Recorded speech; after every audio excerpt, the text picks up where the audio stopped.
Hi, I'm sci-fi and fantasy author Michael LaVoice, aka LaVoice In Your Head, and I'm finna talk nerdy with you.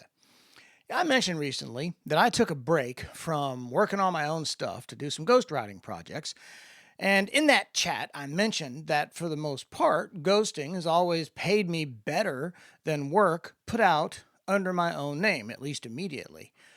Now, there are various reasons for that, and we could take the time to analyze those, but that's not what we're talking about today. Now, the question came up then, if ghosting pays so much better, why don't I do that full time? That is a fair question. Let's take a look at the myth of the wealthy author. Now, according to the latest numbers off the interwebs, less than 10% of us make a living solely from writing. Even TradPub, which is where this myth got started, by the way, was really good at putting out the image of some dude sitting poolside typing a word or two in between sips off a cocktail, right? Shows like Castle didn't help either, and you know I love me some Nathan Fillion. But most of us never get to quit our day jobs, and I can't even find numbers on six-figure authors, although I know they exist, but mostly in the romance categories.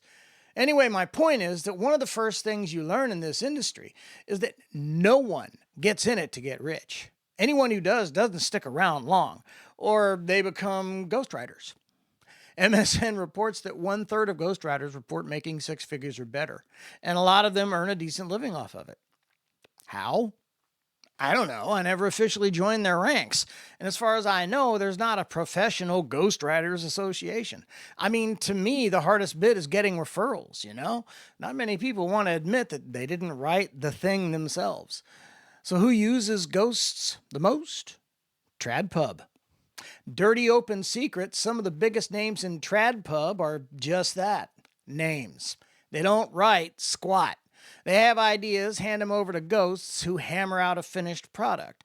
They're the real life version of that friend that every writer has who's got a great idea for a book and he wants to get paid half the profits after you write it.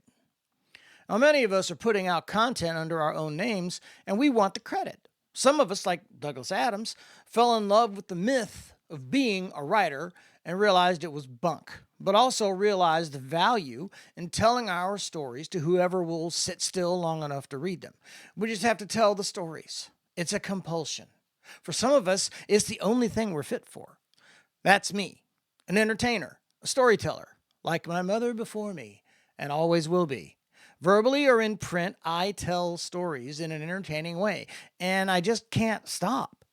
I'd say it's a problem, and my wife might sometimes agree, but you know what? Even if I just write for some close pals, I'd still do it. The fact that I make any money at all is just gravy. But I still want you to know who gave you the story. See you next time.